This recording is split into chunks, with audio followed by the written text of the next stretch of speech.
नमस्कार दोस्तों। एक ऐसे देश में जहाँ ज़्यादातर बॉलीवुड और सेलिब्रिटीज सत्ता और पैसे के गुलाम बने फिरते हैं, वहाँ पर बहुत ही कम स्टार ऐसे होते हैं जो सिस्टम के खिलाफ खड़े होने की हिम्मत रखते हैं कि बल्कि उसके खिलाफ बगावत करना चुनते हैं। मैं बात कर रहा हूँ दोस्तों एक ऐसे सिंगर की जिसने अपनी आवाज़ से पूरे असम का दिल जीत लिया था और वह उन बॉलीवुड और सेलिब्रिटीज में से एक थे जो सच्चाई के खिलाफ खड़े होने की हिम्मत रखते थे। इसीलिए जुबिन गर्ग के अंदर इतनी कड़वाहट और इतनी बिटरनेस थी क्योंकि जुबिन गर्ग सिर्फ सच्चाई के खिलाफ खड़े होते थे, न कि इन बॉलीवुड सेलिब्रिटीज के सामने जो सत्ता के गुलाम और पैसे के सामने झुकते थे। जुबिन गर्ग को छोड़कर हमारे देश के बॉलीवुड सेलिब्रिटीज ऐसे हैं जो सत्ता और पैसे से कुछ भी कर सकते हैं और सरकार के मायने में वह कुछ भी अपना हद पार करने में कसर नहीं छोड़ते हैं। चाहे गुटखा, पान मसाला, चाहे कुछ भी प्रचार करना हो, वह सिर्फ पैसे के माध्यम से लोगों को जीवन बर्बाद करने में सब कुछ अपना योगदान कर देते हैं।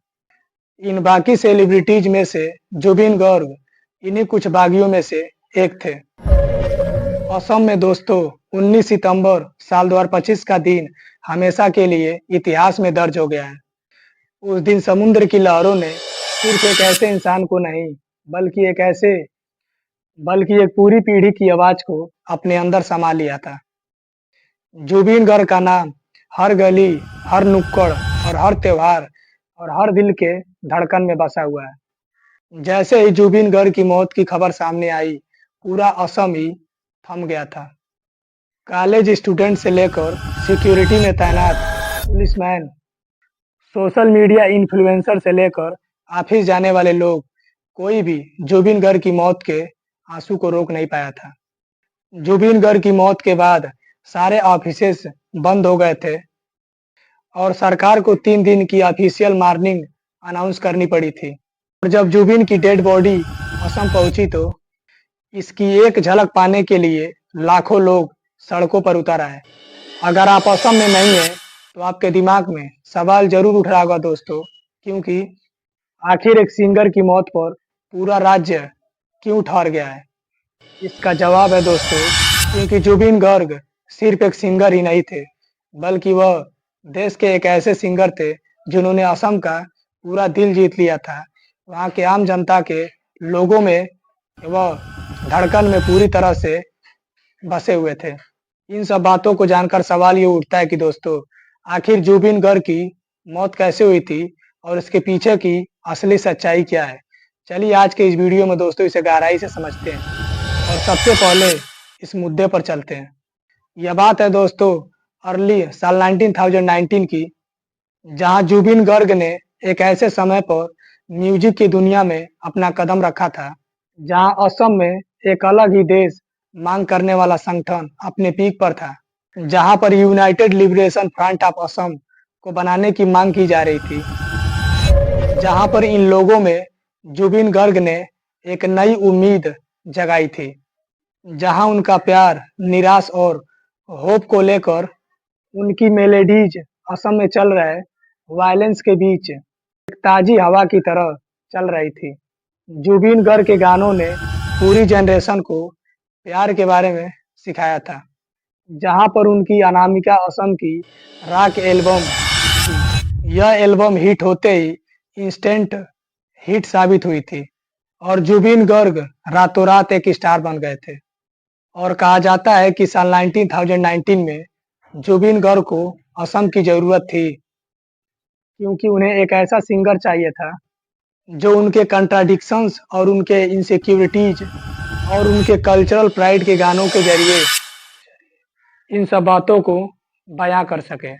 इसी बीच जुबिन गर्ग ने बॉलीवुड में काम करने के लिए मुंबई पहुंचे थे और साल 2006 के गैंगस्टर फिल्म के अली गाने ने उन्हें देश भर में चारों तरफ फेमस कर दिया था। लेकिन सबसे दिलचस्प बात यह है दोस्तों कि जब वह बॉलीवुड में अपने कैरियर में जब वह पीक पर थे, तब उन्होंने मुंबई को छोड़ दिया और फिर वापस असम आ गए।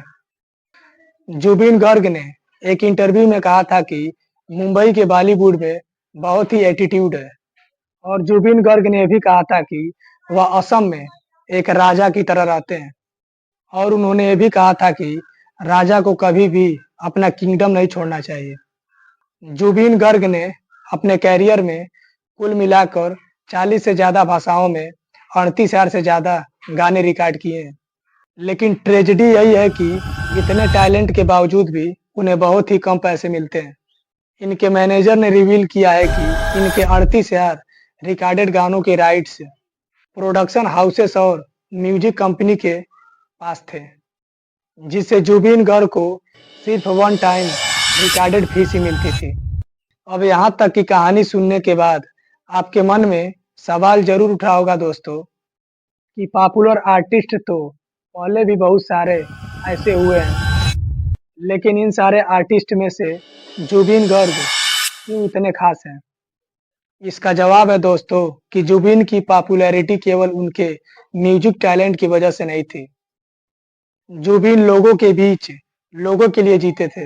यह कभी भी मजदूरों के साथ सड़क पर खड़े हो जाते थे और उनके बीच खाना खाना शुरू कर देते थे और हर मुसीबत में अपने लोगों के साथ खड़े रहते थे।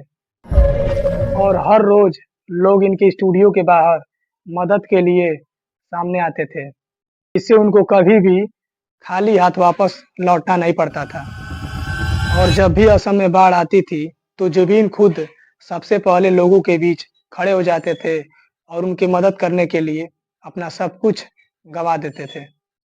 रिपोर्ट्स के अनुसार यह भी पता चलता है कि जुबिन गर्ग ने 15 अंडर प्रिविलेज बच्चों को भी अडॉप्ट किया हुआ था, जिससे वह उन बच्चों को देख-रेख और पढ़ाई-लिखाई सब कुछ करते थे। जुबिन गर्ग सिर्फ एक इंसान नहीं थे, बल्कि लोगों के बीच उन्होंने अपना सब कुछ त्याग कर दिया था, जिससे लोग उनको इतना ज़्यादा प्यार देते थे। जुबिन गर्ग सिर्फ एक कोई फ़िल्मी हीरो नहीं थे, बल्कि एक बागी भी थे। जुबिन गर्ग एक रिबेल थे, जो हमेशा पावर में रहने वाले लोगों से सवाल खड़े करते थे। चाहे वह पॉलिटिकल हो या रिलीजियस हो, किसी से भी अपनी मांग के लिए वह सवाल खड़े करते थे। जुबिन गर्ग क्यूबा के मार्क्सिस्ट रिवॉल्यूशनरी चे गुएवारा से बहुत ज़्यादा इंस्पायर्ड थे। जुबिन गर्ग किसी भी मिनिस्टर या पॉलिटिशियंस का विरोध करने से पीछे नहीं हटते थे। उन्होंने पब्लिकली बोला था कि असम के सारे मिनिस्टर और लीडर्स करप्ट हैं। चाहे वह बीजेपी के हो या कांग्रेस के हो, सारे के सारे नेता करप्ट हैं। खुद को नास्तिक बताने वाले जुबिन का ये भी कहना था कि उनकी कोई जाति, कोई धर्म या कोई भगवान नहीं है। वह सिर्फ आज़ाद है। वह ओपनली कास्ट और सोशल डिस्क्रिमिनेशन के हमेशा खिलाफ बोलते थे। मई साल 2018 में बॉलीवुड एक्टर गोविंदा ने कामाख्या मंदिर के सामने जब भैंस की बलि दी थी, तो जुबिन गर्ग ने इसका कड़ा विरोध किया था।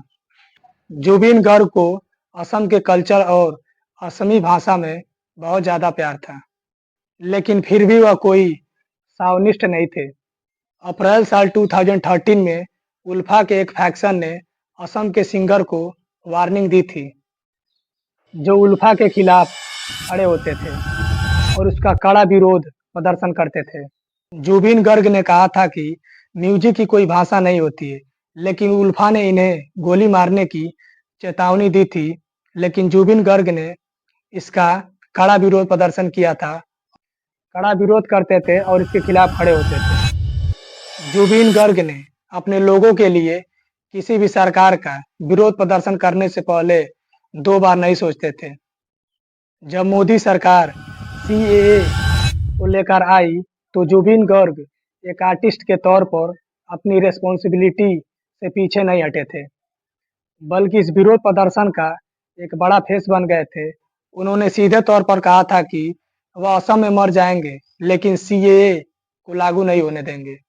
जुबिन गर्ग ने एक गाना गाया था, पॉलिटिक्स नो रिवा बंधु, जो एंटी सीएए प्रोटेस्ट का एंथम सॉन्ग बन गया था।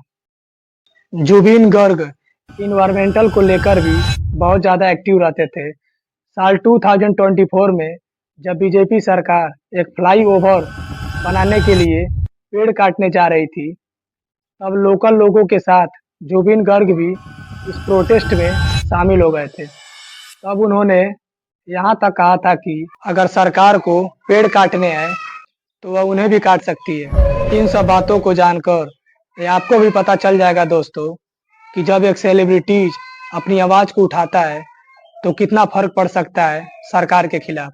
लेकिन अनफॉर्चुनेटली चीज़ यही है दोस्तों कि हमारे देश में ज़्यादातर सेलिब्रिटीज सत्ता और पावर के खिलाफ खड़े होते हैं और वह कभी भी आम लोगों के साथ खड़े नहीं होते हैं। जुबिन उन गिने चुने सेलिब्रिटीज में से थे जो हमेशा लोगों के साथ खड़े होते थे और किसी भी अथॉरिटी के सामने नहीं झुकते थे।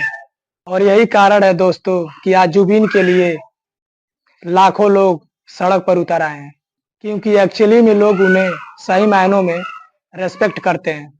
जुबिन ने जहां पॉलिटिक्स ने लोगों को डिवाइड किया है, वहीं जुबिन ने असम को यूनाइट किया है। पिछले कुछ सालों में असम की राजनीति काफी लोवेस्ट पॉइंट पर पहुंच गई है, लेकिन फिर भी जुबिन की मौत ने असम को फिर एक बार एकजुट कर दिया है। लेकिन फिर भी जुबिन की मौत ने पूरे असम को एक कर दिया है, जहां हर जाति धर्म के लोग उन्हें सड़क पर विदाई देने के लिए उतर आए थे, क्योंकि जुबिन गर्ग सबके थे और एक सच्चे जनकवि थे जो हमेशा लोगों के लिए दिल में बसेंगे। मुझे उम्मीद है कि दोस्तों मेरा वीडियो आपको जरूर पसंद आया होगा और जुबिन गर्ग की मौत को लेकर हमें नीचे कमेंट सेक्शन में अपनी राय जरूर दीजिएगा और वीडियो को लाइक शेयर और चैनल को सब्सक्राइब करना ना भूलिए, ताकि ऐसे इन्फॉर्मेटिक्स वीडियो के लिए मिलते हैं नेक्स्ट वीडियो में। धन्यवाद।